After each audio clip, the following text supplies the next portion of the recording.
Supreme court के फैसलों से उपराष्ट्रपति जगदीप धनखड़ को मिर्ची लग गई है, जिसके बाद वह सुप्रीम कोर्ट को लेकर अनर्गल बातें करने लगे हैं। कोर्ट को कायदा सिखा रहे हैं। ये तो सांप को जहर उगलने का तरीका समझाने जैसा हो गया ना। उपराष्ट्रपति जी वह सुप्रीम कोर्ट है, उसे पता है कि काम कैसे करना है। खैर, अब पूरा मामला पहले समझिए। 17 अप्रैल को उपराष्ट्रपति जगदीप धनखड़ ने सुप्रीम कोर्ट के एक फैसले पर चिंता जताई थी। उन्होंने कहा था कि राष्ट्रपति को कोई आदेश नहीं दे सकता है, राष्ट्रपति सबसे ऊंचा पद है। वो अलग बात है कि धनखड़ साहब संवैधानिक बेड़ियों को समझते ही नहीं हैं। अगर वे समझते तो वे पीएम मोदी के सामने झुक नहीं रहे होते।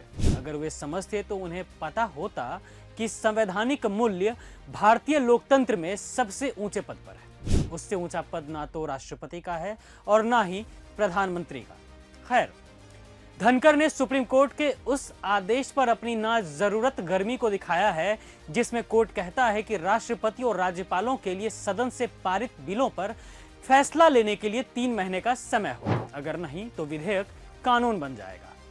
आपको बता दें कि जस्टिस बेबी पारदीवाला और जस्टिस आर महादेवन की बेंच ने दूसरी बार विधानमंडल की ओर से पारित विधेयकों पर राष्ट्रपति और राज्यपाल की मंजूरी के लिए प्रभावी रूप से 3 महीने की समय सीमा तय की थी।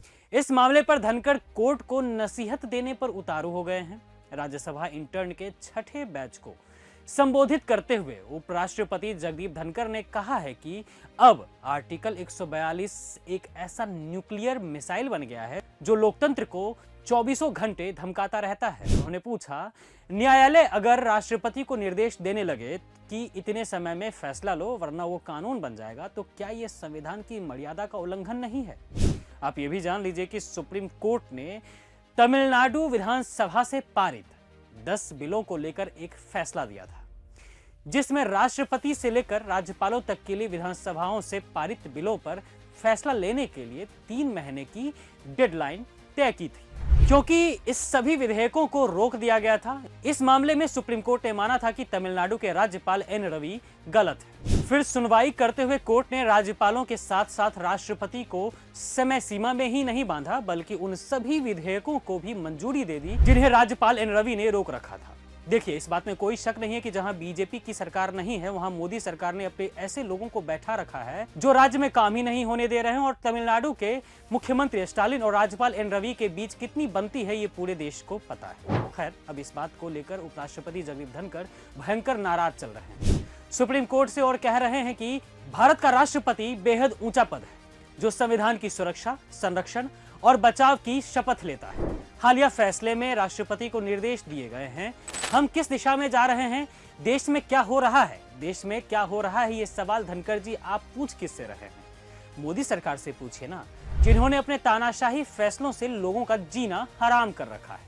अल्पसंख्यकों पर जुल्म ढाए जा रहे हैं, लोकतंत्र की बखिया उधेड़े जा रहे हैं। और आपको अब सुप्रीम कोर्ट के एक फैसले से इतना डर लग गया कि आपने लोकतंत्र पर ही सवाल खड़ा कर दिया। क्या आपको उपराष्ट्रपति पद की गरिमा की चिंता है?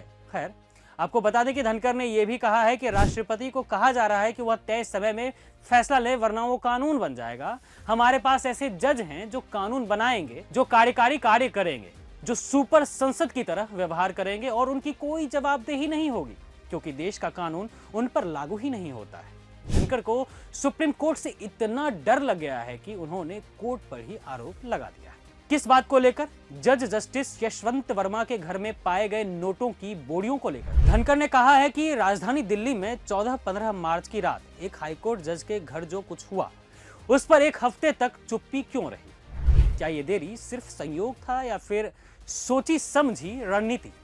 अगर ये घटना किसी आम नागरिक के घर होती तो एफआईआर दर्ज हो जाती, जांच शुरू हो जाती, सबूत सुरक्षित रखे जाते।